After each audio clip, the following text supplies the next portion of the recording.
In nomine Patri et Filii et Spiritus Sancti. Amen.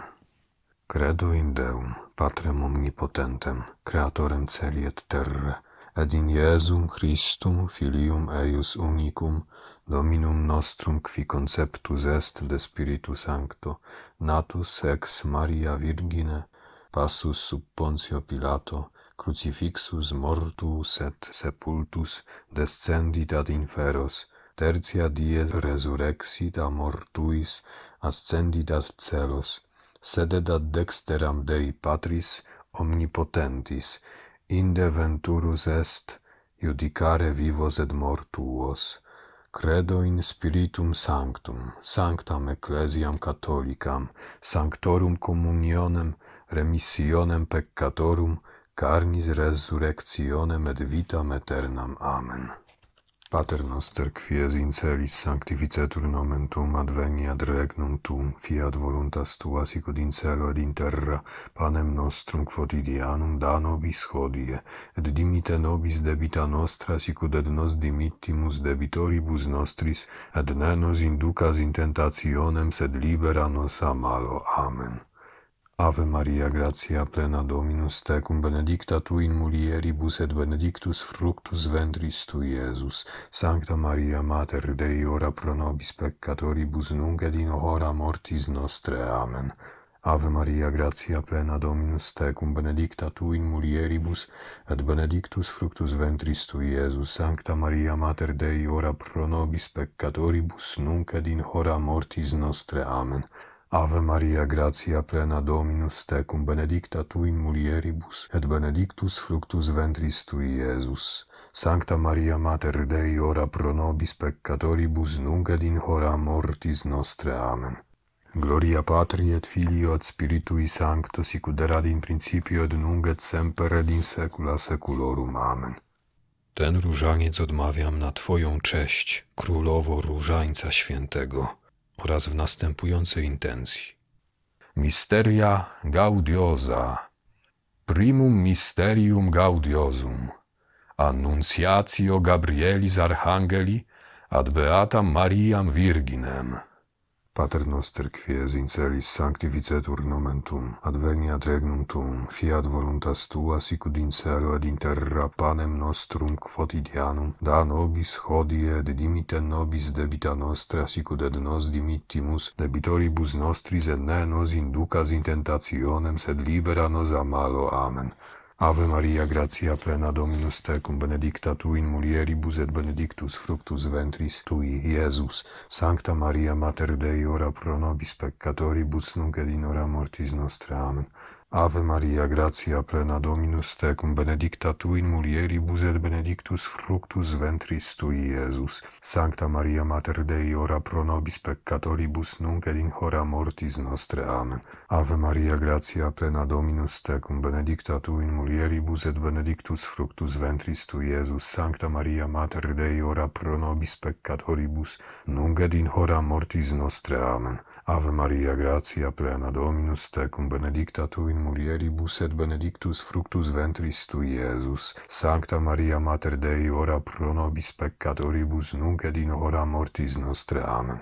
Ave Maria, gratia plena Dominus tecum, benedicta tu in mulieribus et benedictus fructus ventris tui, Iesus. Sancta Maria, Mater Dei, ora pro nobis peccatoribus, nunc et in hora mortis nostre. Amen. Ave Maria, gratia plena Dominus tecum, benedicta tu in mulieribus et benedictus fructus ventris tui, Iesus. Sancta Maria, Mater Dei, ora pro nobis peccatoribus, nunc et in hora mortis nostre. Amen. Ave Maria, gratia plena Dominus tecum, benedicta tu in mulieribus et benedictus fructus ventris tui, Iesus.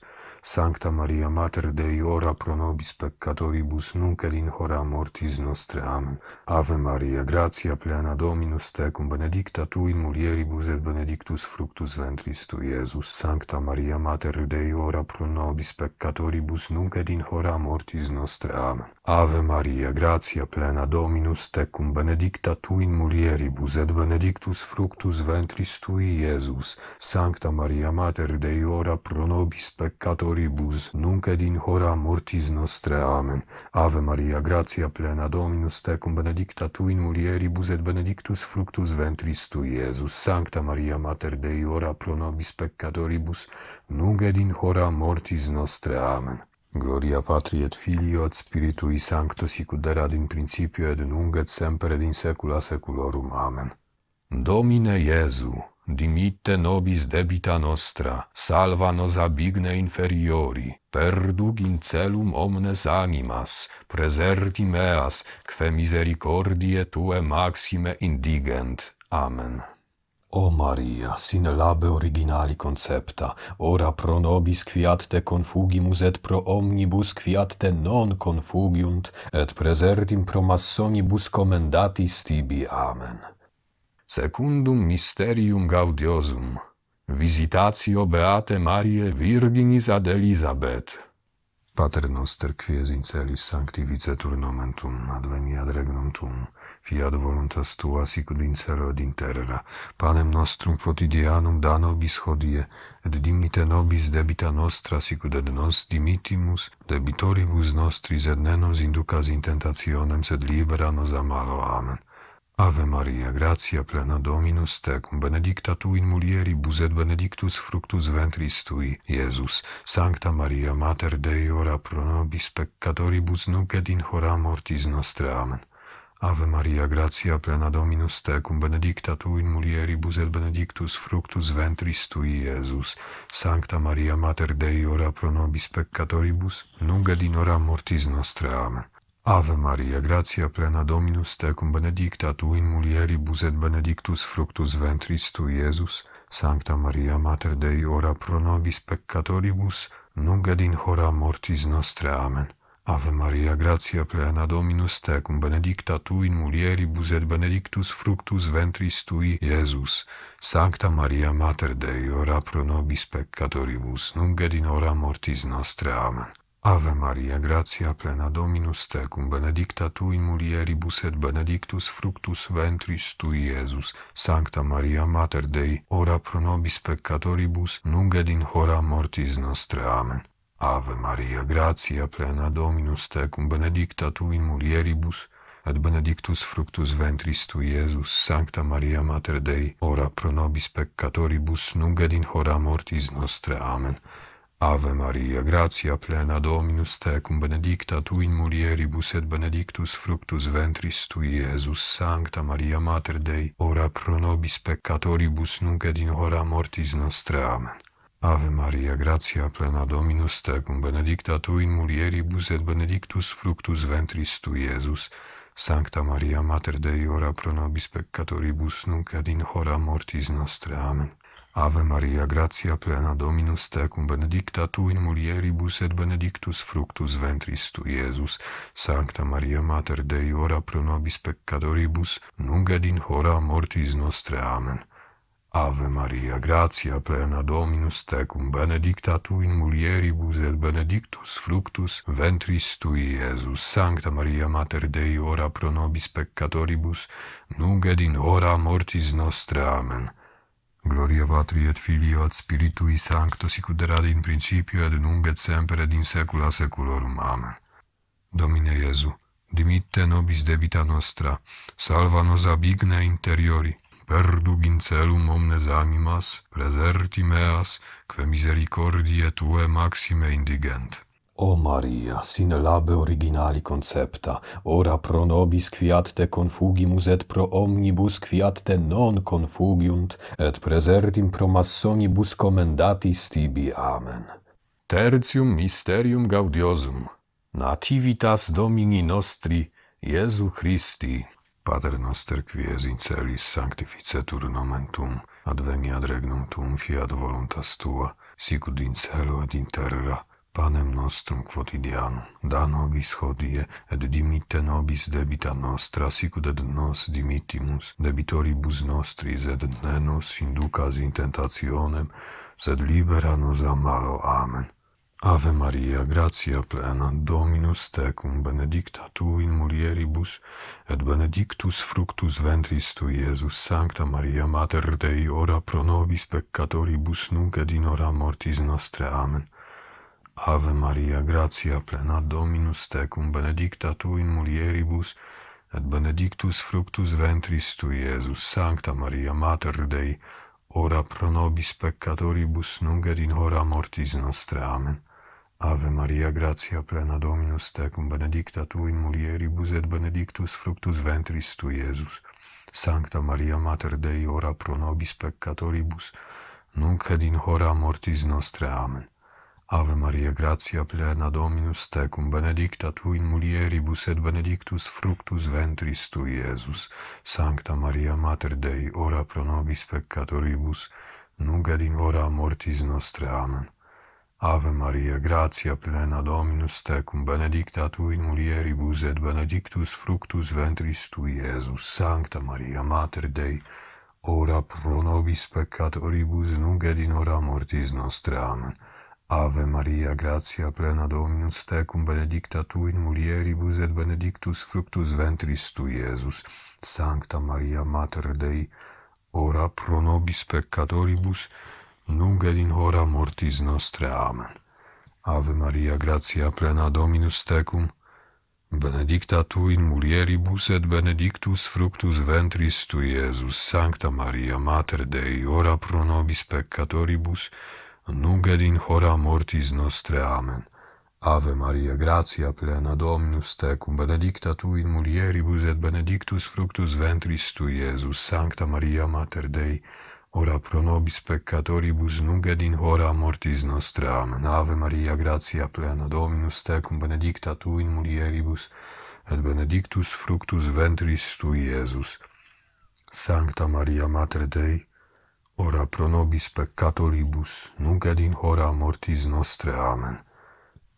Ave Maria, gratia plena, Dominus tecum, benedicta tu in mulieribus, et benedictus fructus ventris tui, Iesus. Sancta Maria, Mater Dei, ora pro nobis peccatoribus, nunc et in hora mortis nostre. Amen. Gloria Patri et Filio et Spiritui Sancto, sicut erat in principio et nunc et semper et in saecula saeculorum. Amen.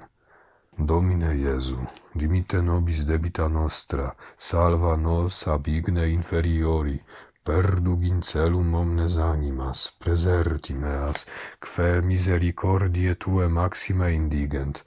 O Maria, sine labe originali concepta, ora pro nobis quiat te confugimus et pro omnibus quiat te non confugiunt, et presertim pro massonibus commendatis tibi. Amen. Quartum mysterium gaudiosum, presentatio Iesu infantis in templo. Pater noster, qui es in celis, sanctificetur nomen tuum, adveniat regnum tuum, fiat voluntas tua sicut in cielo et in terra. Panem nostrum quotidianum da nobis hodie, et dimitte nobis debita nostra sicut et nos dimittimus debitoribus nostris, et ne nos inducas in tentationem, sed libera nos a malo. Amen. Ave Maria, gratia plena, Dominus tecum, benedicta tu in mulieribus, et benedictus fructus ventris tui, Iesus. Sancta Maria, Mater Dei, ora pro nobis peccatoribus, nunc et in hora mortis nostre. Amen. Ave Maria, gratia plena, Dominus tecum, benedicta tu in mulieribus, et benedictus fructus ventris tui, Iesus. Sancta Maria, Mater Dei, ora pro nobis peccatoribus, nunc et in hora mortis nostre. Amen. Ave Maria, gratia plena, Dominus tecum, benedicta tu in mulieribus, et benedictus fructus ventris tui, Iesus. Sancta Maria, Mater Dei, ora pro nobis peccatoribus, nunc et in hora mortis nostre. Amen. Ave Maria, gratia plena, Dominus tecum, benedicta tu in mulieribus, et benedictus fructus ventris tui, Iesus. Sancta Maria, Mater Dei, ora pro nobis peccatoribus, nunc et in hora mortis nostre. Amen. Ave Maria, gratia plena, Dominus tecum, benedicta tu in mulieribus, et benedictus fructus ventris tui, Iesus. Sancta Maria, Mater Dei, ora pro nobis peccatoribus, nunc et in hora mortis nostre. Amen. Ave Maria, gratia plena, Dominus tecum, benedicta tu in mulieribus et benedictus fructus ventris tui, Iesus. Sancta Maria, Mater Dei, ora pro nobis peccatoribus, nunc et in hora mortis nostre. Amen. Ave Maria, gratia plena, Dominus tecum, benedicta tu in mulieribus et benedictus fructus ventris tui, Iesus. Sancta Maria, Mater Dei, ora pro nobis peccatoribus, nunc et in hora mortis nostre. Amen. Ave Maria, gratia plena, Dominus tecum, benedicta tu in mulieribus et benedictus fructus ventris tui, Iesus. Sancta Maria, Mater Dei, ora pro nobis peccatoribus, nunc et in hora mortis nostre. Amen. Ave Maria, gratia plena, Dominus tecum, benedicta tu in mulieribus et benedictus fructus ventris tui, Iesus. Sancta Maria, Mater Dei, ora pro nobis peccatoribus, nunc et in hora mortis nostre. Amen. Ave Maria, gratia plena, Dominus tecum, benedicta tu in mulieribus et benedictus fructus ventris tui, Iesus. Sancta Maria, Mater Dei, ora pro nobis peccatoribus, nunc et in hora mortis nostre. Amen. Gloria Patri et Filio et Spiritui Sancto, sicut erat in principio et nunc et semper et in saecula saeculorum. Amen. Domine Iesu, dimitte nobis debita nostra, salva nos ab igne inferiori, perduc in celum omnes animas, preserti meas, quae misericordiae Tue maxime indigent. O Maria, sine labe originali concepta, ora pro nobis quiat te recurrimus, et pro omnibus quiat te non recurrunt, et presertim pro massonibus commendatis tibi. Quintum mysterium gaudiosum. Inventio Iesu in templo. Pater noster, qui es in celis, sanctificetur nomen tuum, adveniat regnum tuum, fiat voluntas tua sicut in celo et in terra. Panem nostrum quotidianum da nobis hodie, et dimitte nobis debita nostra sicut et nos dimittimus debitoribus nostris, et ne nos inducas in tentationem, sed libera nos a malo. Amen. Ave Maria, gratia plena, Dominus tecum, benedicta tu in mulieribus et benedictus fructus ventris tui, Iesus. Sancta Maria, Mater Dei, ora pro nobis peccatoribus, nunc et in hora mortis nostre. Amen. Ave Maria, gratia plena, Dominus tecum, benedicta tu in mulieribus et benedictus fructus ventris tui, Iesus. Sancta Maria, Mater Dei, ora pro nobis peccatoribus, nunc et in hora mortis nostre. Amen. Ave Maria, gratia plena, Dominus tecum, benedicta tu in mulieribus et benedictus fructus ventris tui, Iesus. Sancta Maria, Mater Dei, ora pro nobis peccatoribus, nunc et in hora mortis nostre. Amen. Ave Maria, gratia plena, Dominus tecum, benedicta tu in mulieribus, et benedictus fructus ventris tui, Iesus. Sancta Maria, Mater Dei, ora pro nobis peccatoribus, nunc et in hora mortis nostre. Amen. Ave Maria, gratia plena, Dominus tecum, benedicta tu in mulieribus et benedictus fructus ventris tui, Iesus. Sancta Maria, Mater Dei, ora pro nobis peccatoribus, nunc et in hora mortis nostre. Amen. Ave Maria, gratia plena, Dominus tecum, benedicta tu in mulieribus et benedictus fructus ventris tui, Iesus. Sancta Maria, Mater Dei, ora pro nobis peccatoribus, nunc et in hora mortis nostre. Amen. Ave Maria, gratia plena, Dominus tecum, benedicta tu in mulieribus et benedictus fructus ventris tui, Iesus. Sancta Maria, Mater Dei, ora pro nobis peccatoribus, nunc et in hora mortis nostre. Amen. Ave Maria, gratia plena, Dominus tecum, benedicta tu in mulieribus et benedictus fructus ventris tui, Iesus. Sancta Maria, Mater Dei, ora pro nobis peccatoribus, nunc et in hora mortis nostre. Amen. Ave Maria, gratia plena, Dominus tecum, benedicta tu in mulieribus et benedictus fructus ventris tui, Iesus. Sancta Maria, Mater Dei, ora pro nobis peccatoribus, nunc et in hora mortis nostre. Amen. Ave Maria, gratia plena, Dominus tecum, benedicta tu in mulieribus et benedictus fructus ventris tui, Iesus. Sancta Maria, Mater Dei, ora pro nobis peccatoribus, nunc et in hora mortis nostre. Amen. Gloria Patri et Filio et Spiritui Sancto, sicut erat in principio et nunc et semper et in saecula saeculorum. Amen. Domine Iesu, dimitte nobis debita nostra, salva nos ab igne inferiori, perdug in celum omnes animas, praeserti meas, quae misericordiae Tue maxime indigent. O Maria, sine labe originali concepta, ora pro nobis qui ad te recurrimus, et pro omnibus qui ad te non recurrunt, et praesertim pro massonibus commendatis tibi. Sub tuum praesidium confugimus, sancta Dei Genetrix, nostras deprecationes ne despicias in necessitatibus nostris, sed a periculis cunctis libera nos semper. Virgo gloriosa et benedicta, Domina nostra, mediatrix nostra, advocata nostra, consolatrix nostra, Tuo Filio nos reconcilia, Tuo Filio nos commenda, Tuo Filio nos representa. Amen. Królowo Różańca Świętego, módl się za nami. Królowo Różańca Świętego, módl się za nami. Królowo Różańca Świętego, módl się za nami. Pomnij, o miłosierna Panno Różańcowa z Pompejów, jako nigdy jeszcze nie słyszano, aby ktokolwiek z czcicieli Twoich z różańcem Twoim pomocy Twojej wzywający miał być przez Ciebie opuszczony. Ach, nie gardź prośbą moją, o Matko Słowa Przedwiecznego, ale przez święty Twój różaniec i przez upodobanie, jakie okazujesz dla Twojej świątyni w Pompejach, wysłuchaj mnie dobrotliwie. Amen. Ten różaniec odmawiam na Twoją cześć, Królowo Różańca Świętego, oraz w następującej intencji. Misteria dolorosa, primum mysterium dolorosum, agonia Jesu in horto Getsemanie. Pater noster quies in celis sanctificetur nomen tuum, adveniat regnum tuum, fiat voluntas tua sicut in cielo et in terra. Panem nostrum quotidianum da nobis hodie, et dimitte nobis debita nostra sicut et nos dimittimus debitoribus nostris, et ne nos inducas in tentationem, sed libera nos a malo. Amen. Ave Maria, gratia plena, Dominus tecum, benedicta tu in mulieribus et benedictus fructus ventris tui, Iesus. Sancta Maria, Mater Dei, ora pro nobis peccatoribus, nunc et in hora mortis nostre. Amen.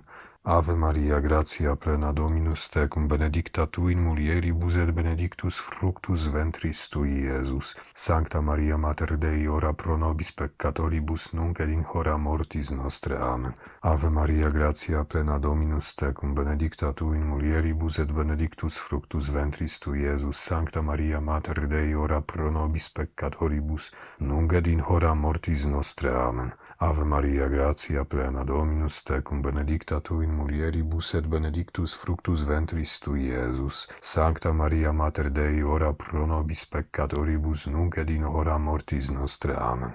Ave Maria, gratia plena, Dominus tecum, benedicta tu in mulieribus et benedictus fructus ventris tui, Iesus. Sancta Maria, Mater Dei, ora pro nobis peccatoribus, nunc et in hora mortis nostre. Amen. Ave Maria, gratia plena, Dominus tecum, benedicta tu in mulieribus et benedictus fructus ventris tui, Iesus. Sancta Maria, Mater Dei, ora pro nobis peccatoribus, nunc et in hora mortis nostre. Amen. Ave Maria, gratia plena, Dominus tecum, benedicta tu in mulieribus et benedictus fructus ventris tui, Iesus. Sancta Maria, Mater Dei, ora pro nobis peccatoribus, nunc et in hora mortis nostre. Amen. Ave Maria, gratia plena, Dominus tecum, benedicta tu in mulieribus et benedictus fructus ventris tui, Iesus. Sancta Maria, Mater Dei, ora pro nobis peccatoribus, nunc et in hora mortis nostre. Amen. Ave Maria, gratia plena, Dominus tecum, benedicta tu in mulieribus et benedictus fructus ventris tui, Iesus. Sancta Maria, Mater Dei, ora pro nobis peccatoribus, nunc et in hora mortis nostre. Amen. Ave Maria, gratia plena, Dominus tecum, benedicta tu in mulieribus et benedictus fructus ventris tui, Iesus. Sancta Maria, Mater Dei, ora pro nobis peccatoribus, nunc et in hora mortis nostre. Amen. Gloria Patri et Filio et Spiritui Sancto, sicut erat in principio et nunc et semper et in saecula saeculorum. Amen. Domine Iesu, dimitte nobis debita nostra, salva nos ab igne inferiori, perdug in celum omnes animas, praeserti meas, quae misericordiae Tue maxime indigent. Amen. O Maria, sine labe originali concepta, ora pro nobis quiat te confugimus et pro omnibus quiat te non confugiunt, et praesertim pro massonibus commendatis tibi. Amen. Secundum mysterium dolorosum, flagellatio Iesu. Pater noster, qui es in celis sanctificetur nomen tuum, adveniat regnum tuum, fiat voluntas tua sicut in celo et in terra. Panem nostrum quotidianum da nobis hodie, et dimitte nobis debita nostra sicut et nos dimittimus debitoribus nostris, et ne nos inducas in tentationem, sed libera nos a malo. Amen. Ave Maria, gratia plena, Dominus tecum, benedicta tu in mulieribus, et benedictus fructus ventris tui, Iesus. Sancta Maria, Mater Dei, ora pro nobis peccatoribus, nunc et in hora mortis nostre. Amen. Ave Maria, gratia plena, Dominus tecum, benedicta tu in mulieribus, et benedictus fructus ventris tui, Iesus. Sancta Maria, Mater Dei, ora pro nobis peccatoribus, nunc et in hora mortis nostre. Amen. Ave Maria, gratia plena, Dominus tecum, benedicta tu in mulieribus, et benedictus fructus ventris tui, Iesus. Sancta Maria, Mater Dei, ora pro nobis peccatoribus, nunc et in hora mortis nostre. Amen. Ave Maria, gratia plena, Dominus tecum, benedicta tu in mulieribus, et benedictus fructus ventris tui, Iesus. Sancta Maria, Mater Dei, ora pro nobis peccatoribus, nunc et in hora mortis nostre. Amen. Ave Maria, gratia plena, Dominus tecum, benedicta tu in mulieribus, et benedictus fructus ventris tui, Iesus. Sancta Maria, Mater Dei, ora pro nobis peccatoribus, nunc et in hora mortis nostre. Amen. Ave Maria, gratia plena, Dominus tecum, benedicta tu in mulieribus, et benedictus fructus ventris tui, Iesus. Sancta Maria, Mater Dei, ora pro nobis peccatoribus, nunc et in hora mortis nostre. Amen. Ave Maria, gratia plena, Dominus tecum, benedicta tu in mulieribus, et benedictus fructus ventris tui, Iesus. Sancta Maria, Mater Dei, ora pro nobis peccatoribus, nunc et in hora mortis nostre. Amen. Ave Maria, gratia plena, Dominus tecum, benedicta tu in mulieribus, et benedictus fructus ventris tui, Iesus. Sancta Maria, Mater Dei, ora pro nobis peccatoribus, nunc et in hora mortis nostre. Amen. Ave Maria, gratia plena, Dominus tecum, benedicta tu in mulieribus, et benedictus fructus ventris tui, Iesus. Sancta Maria, Mater Dei, ora pro nobis peccatoribus, nunc et in hora mortis nostre. Amen. Ave Maria, gratia plena, Dominus tecum, benedicta tu in mulieribus, et benedictus fructus ventris tui, Iesus. Sancta Maria, Mater Dei, ora pro nobis peccatoribus, nunc et in hora mortis nostre. Amen. Gloria Patri et Filio et Spiritui Sancto, sicut erat in principio et nunc et semper et in saecula saeculorum. Amen. Domine Iesu, dimitte nobis debita nostra, salva nos ab igne interiori, perdug in celum omnes animas, praeserti meas, que misericordiae Tuae maxime indigent. O Maria, sine labe originali concepta, ora pro nobis quiat te confugimus et pro omnibus quiat te non confugiunt, et praesertim pro massonibus commendatis tibi. Amen. Tertium mysterium dolorosum, coronatio Iesu spinis. Pater noster, qui es in celis, sanctificetur nomen tuum, adveniat regnum tuum, fiat voluntas tua, sicut in celo et in terra. Panem nostrum quotidianum da nobis hodie, et dimitte nobis debita nostra, sicut et nos dimittimus debitoribus nostris, et ne nos inducas in tentationem, sed libera nos a malo. Amen. Ave Maria, gratia plena, Dominus tecum, benedicta tu in mulieribus, et benedictus fructus ventris tui, Iesus. Sancta Maria, Mater Dei, ora pro nobis peccatoribus, nunc et in hora mortis nostre. Amen. Ave Maria, gratia plena, Dominus tecum, benedicta tu in mulieribus, et benedictus fructus ventris tui, Iesus. Sancta Maria, Mater Dei, ora pro nobis peccatoribus, nunc et in hora mortis nostre. Amen. Ave Maria, gratia plena, Dominus tecum, benedicta tu in mulieribus, et benedictus fructus ventris tui, Iesus. Sancta Maria, Mater Dei, ora pro nobis peccatoribus, nunc et in hora mortis nostre. Amen. Ave Maria, gratia plena, Dominus tecum, benedicta tu in mulieribus, et benedictus fructus ventris tui, Iesus. Sancta Maria, Mater Dei, ora pro nobis peccatoribus, nunc et in hora mortis nostre. Amen. Ave Maria, gratia plena, Dominus tecum, benedicta tu in mulieribus, et benedictus fructus ventris tui, Iesus. Sancta Maria, Mater Dei, ora pro nobis peccatoribus, nunc et in hora mortis nostre. Amen. Ave Maria, gratia plena, Dominus tecum, benedicta tu in mulieribus, et benedictus fructus ventris tui, Iesus. Sancta Maria, Mater Dei, ora pro nobis peccatoribus, nunc et in hora mortis nostre. Amen. Ave Maria, gratia plena, Dominus tecum, benedicta tu in mulieribus, et benedictus fructus ventris tui, Iesus. Sancta Maria, Mater Dei, ora pro nobis peccatoribus, nunc et in hora mortis nostre. Amen. Ave Maria, gratia plena, Dominus tecum, benedicta tu in mulieribus, et benedictus fructus ventris tui, Iesus. Sancta Maria, Mater Dei, ora pro nobis peccatoribus, nunc et in hora mortis nostre. Amen. Ave Maria, gratia plena, Dominus tecum, benedicta tu in mulieribus, et benedictus fructus ventris tui, Iesus. Sancta Maria, Mater Dei, ora pro nobis peccatoribus, nunc et in hora mortis nostre. Amen.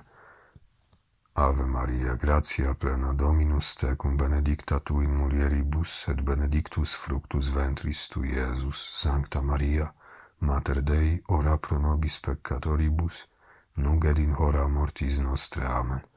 Gloria Patri et Filio et Spiritui Sancto, sicut erat in principio et nunc et semper et in saecula saeculorum. Amen.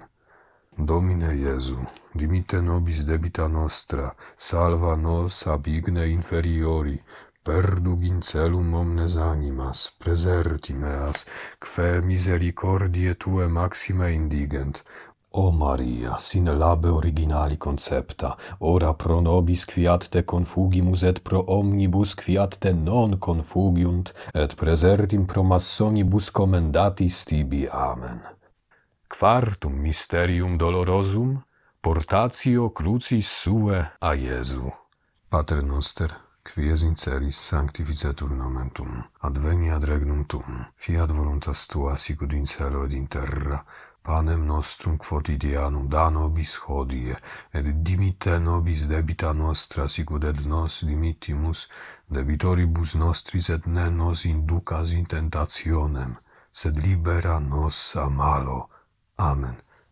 Ave Maria, gratia plena, Dominus tecum, benedicta tu in mulieribus, et benedictus fructus ventris tui, Iesus. Sancta Maria, Mater Dei, ora pro nobis peccatoribus, nunc et in hora mortis nostre. Amen. Ave Maria, gratia plena, Dominus tecum, benedicta tu in mulieribus, et benedictus fructus ventris tui, Iesus. Sancta Maria, Mater Dei, ora pro nobis peccatoribus, nunc et in hora mortis nostre. Amen.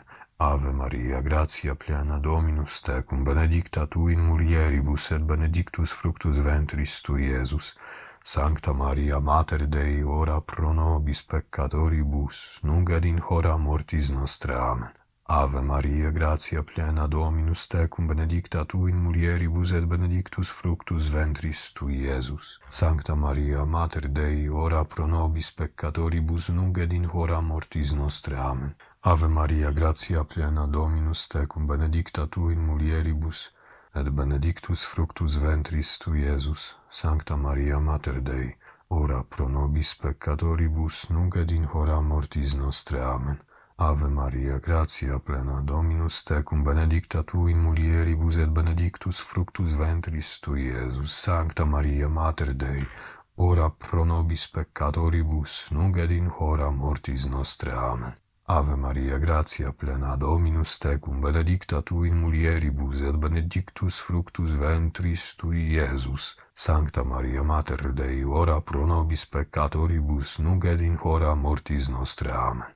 Ave Maria, gratia plena, Dominus tecum, benedicta tu in mulieribus, et benedictus fructus ventris tui, Iesus. Sancta Maria, Mater Dei, ora pro nobis peccatoribus, nunc et in hora mortis nostre. Amen.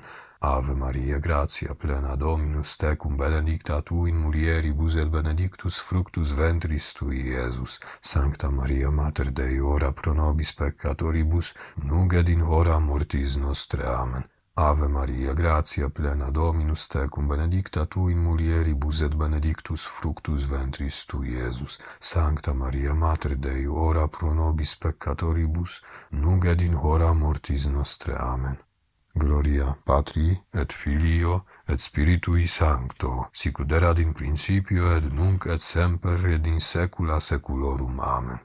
Domine Iesu, dimitte nobis debita nostra, salva nos ab igne inferiori, perduc in celum omnes animas, praeserti meas, quae misericordiae Tue maxime indigent.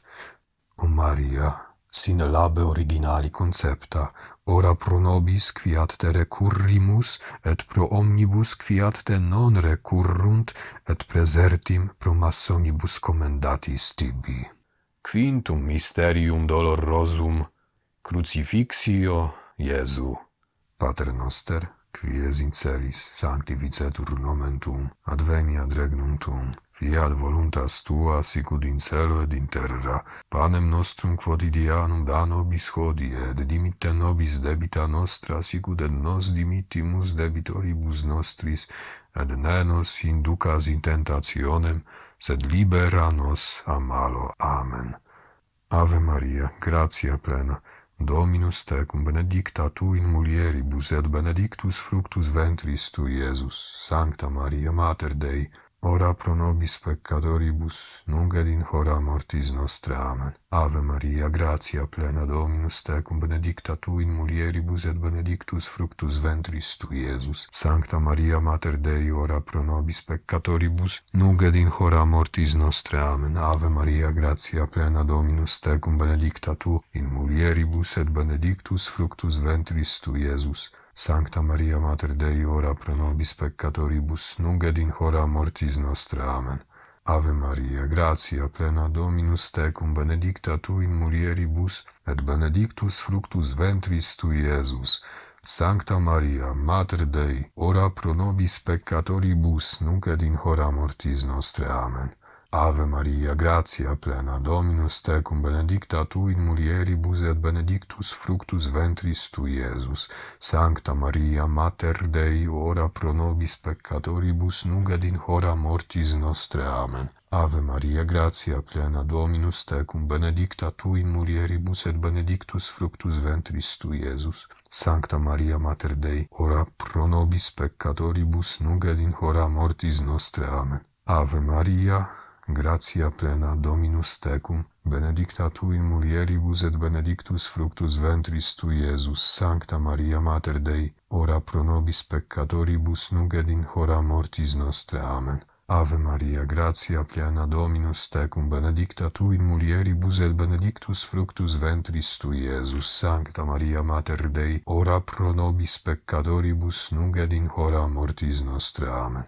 Ave Maria, gratia plena, Dominus tecum, benedicta tu in mulieribus et benedictus fructus ventris tui, Iesus. Sancta Maria, Mater Dei, ora pro nobis peccatoribus, nunc et in hora mortis nostre. Amen. Ave Maria, gratia plena, Dominus tecum, benedicta tu in mulieribus et benedictus fructus ventris tui, Iesus.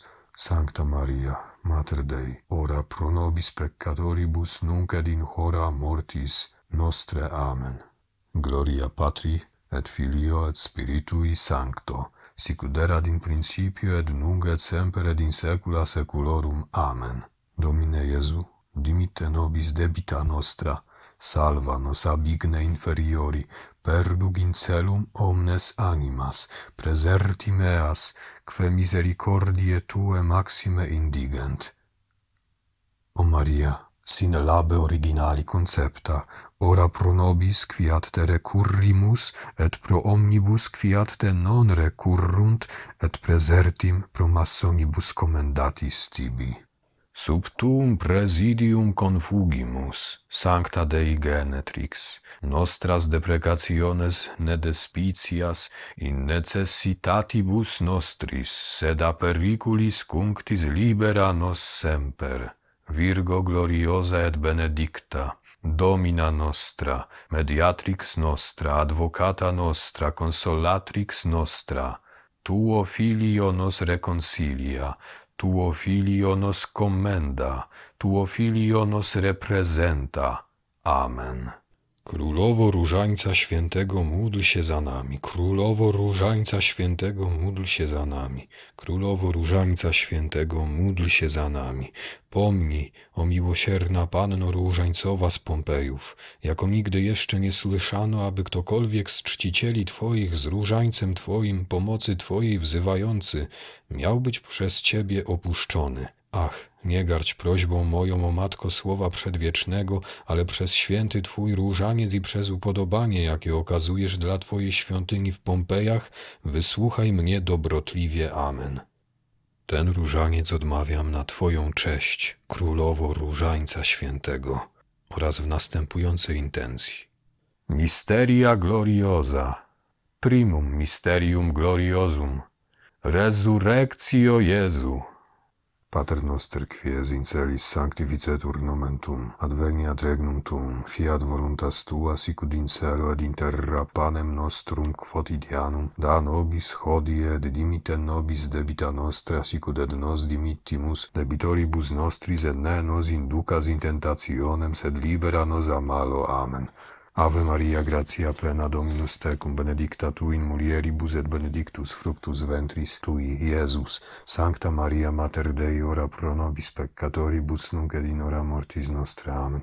Ave Maria, gratia plena, Dominus tecum, benedicta tu in mulieribus et benedictus fructus ventris tui, Iesus. Sancta Maria, Mater Dei, ora pro nobis peccatoribus, nunc et in hora mortis nostre. Amen. Ave Maria, gratia plena, Dominus tecum, benedicta tu in mulieribus et benedictus fructus ventris tui, Iesus. Sancta Maria, Mater Dei, ora pro nobis peccatoribus, nunc et in hora mortis nostre. Amen. Ave Maria, gratia plena, Dominus tecum, benedicta tu in mulieribus et benedictus fructus ventris tui, Iesus. Sancta Maria, Mater Dei, ora pro nobis peccatoribus, nunc et in hora mortis nostre. Amen. Ave Maria, gratia plena, Dominus tecum, benedicta tu in mulieribus et benedictus fructus ventris tui, Iesus. Sancta Maria, Mater Dei, ora pro nobis peccatoribus, nunc et in hora mortis nostre. Amen. Ave Maria, gratia plena, Dominus tecum, benedicta tu in mulieribus et benedictus fructus ventris tui, Iesus. Sancta Maria, Mater Dei, ora pro nobis peccatoribus, nunc et in hora mortis nostre. Amen. Ave Maria, gratia plena, Dominus tecum, benedicta tu in mulieribus et benedictus fructus ventris tui, Iesus. Sancta Maria, Mater Dei, ora pro nobis peccatoribus, nunc et in hora mortis nostre. Amen. Ave Maria, gratia plena, Dominus tecum, benedicta tu in mulieribus et benedictus fructus ventris tui, Iesus. Sancta Maria, Mater Dei, ora pro nobis peccatoribus, nunc et in hora mortis nostre. Amen. Ave Maria, gratia plena, Dominus tecum, benedicta tu in mulieribus et benedictus fructus ventris tui, Iesus. Sancta Maria, Mater Dei, ora pro nobis peccatoribus, nunc et in hora mortis nostre. Amen. Ave Maria, gratia plena, Dominus tecum, benedicta tu in mulieribus et benedictus fructus ventris tui, Iesus. Sancta Maria, Mater Dei, ora pro nobis peccatoribus, nunc et in hora mortis nostre. Amen. Gloria Patri et Filio et Spiritui Sancto, sicut erat in principio et nunc et semper et in saecula saeculorum. Amen. Domine Iesu, dimitte nobis debita nostra, salva nos abigne inferiori, perdug in celum omnes animas, preserti meas, quae misericordie Tue maxime indigent. Amen. O Maria, sine labe originali concepta, ora pro nobis quiat te confugimus et pro omnibus quiat te non confugiunt, et presertim pro massonibus commendatis tibi. Amen. Secundum mysterium gloriosum, eius in celum ascensio. Pater noster, quies in celis sanctificetur nomen tuum, adveniat regnum tuum, fiat voluntas tua sicut in cielo et in terra. Panem nostrum quotidianum da nobis hodie, et dimite nobis debita nostra sicut et nos dimittimus debitoribus nostris, et ne nos inducas in tentationem, sed libera nos a malo. Amen.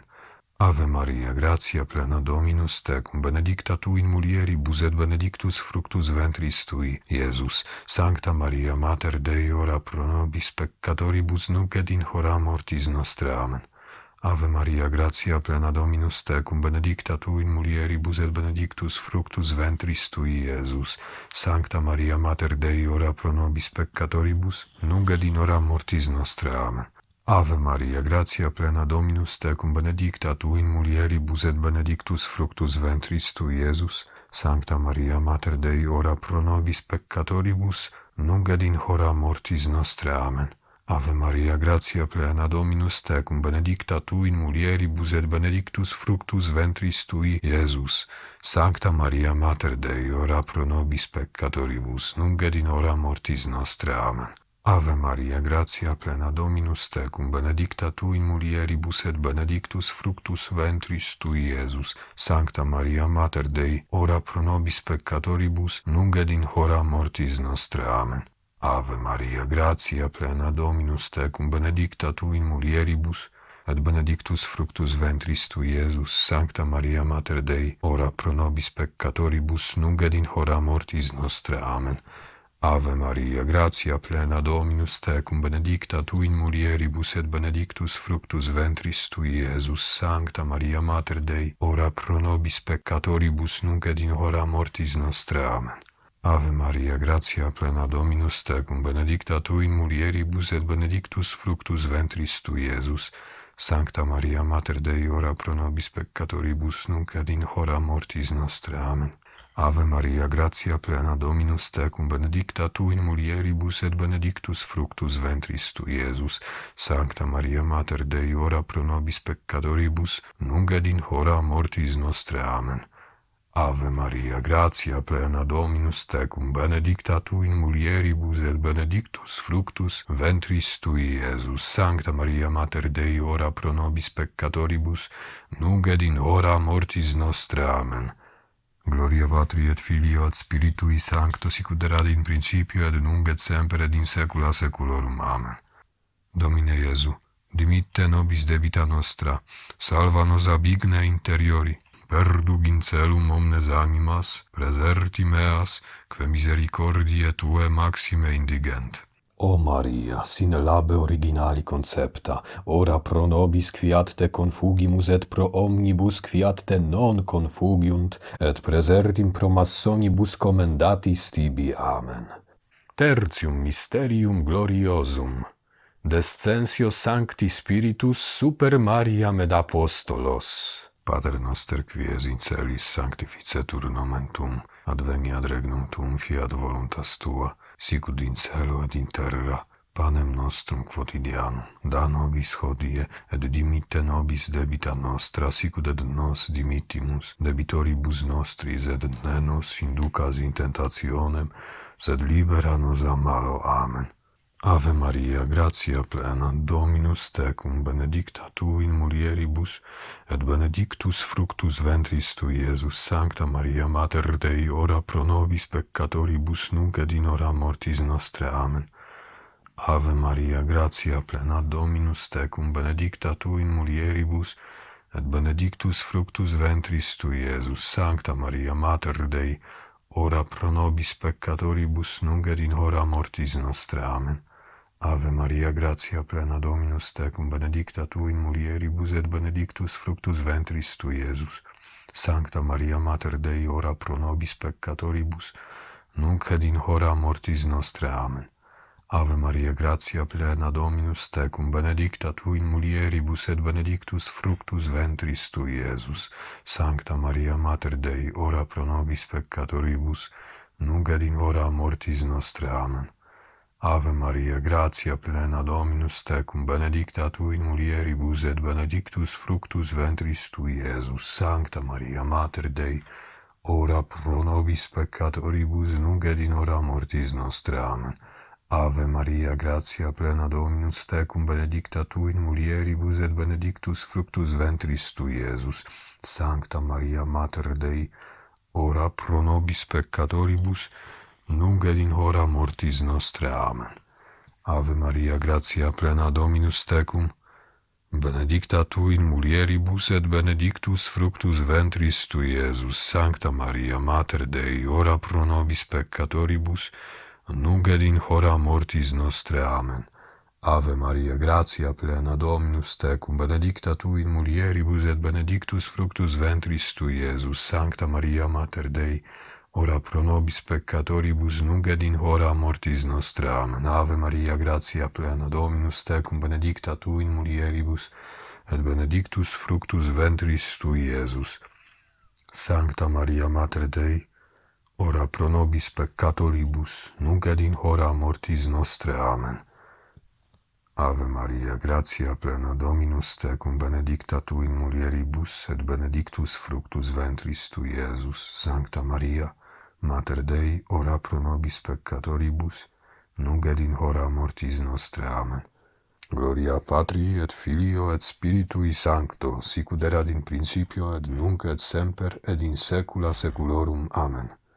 Domine Iesu, dimitte nobis debita nostra, salva nos ab igne inferiori, perdug in celum omnes animas, preserti meas, quae misericordiae Tue maxime indigent. O Maria, sine labe originali concepta, ora pro nobis quiat te confugimus et pro omnibus quiat te non confugiunt, et presertim pro massonibus commendatis tibi. Amen. Quartum mysterium gloriosum, Assumptio Beate Mariae Virginis in celum. Pater noster, qui es in celis, sanctificetur nomen tuum, adveniat regnum tuum, fiat voluntas tua sicut in cielo et in terra. Panem nostrum quotidianum da nobis hodie, et dimitte nobis debita nostra sicut et nos dimittimus debitoribus nostris, et ne nos inducas in tentationem, sed libera nos a malo. Amen. Ave Maria, gratia plena, Dominus tecum, benedicta tu in mulieribus et benedictus fructus ventris tui, Iesus. Sancta Maria, Mater Dei, ora pro nobis peccatoribus, nunc et in hora mortis nostre. Amen. Ave Maria, gratia plena, Dominus tecum, benedicta tu in mulieribus, et benedictus fructus ventris tui, Iesus. Sancta Maria, Mater Dei, ora pro nobis peccatoribus, nunc et in hora mortis nostre. Amen. Ave Maria, gratia plena, Dominus tecum, benedicta tu in mulieribus, et benedictus fructus ventris tui, Iesus. Sancta Maria, Mater Dei, ora pro nobis peccatoribus, nunc et in hora mortis nostre. Amen. Ave Maria, gratia plena, Dominus tecum, benedicta tu in mulieribus, et benedictus fructus ventris tui, Iesus. Sancta Maria, Mater Dei, ora pro nobis peccatoribus, nunc et in hora mortis nostre. Amen. Ave Maria, gratia plena, Dominus tecum, benedicta tu in mulieribus, et benedictus fructus ventris tui, Iesus. Sancta Maria, Mater Dei, ora pro nobis peccatoribus, nunc et in hora mortis nostre. Amen.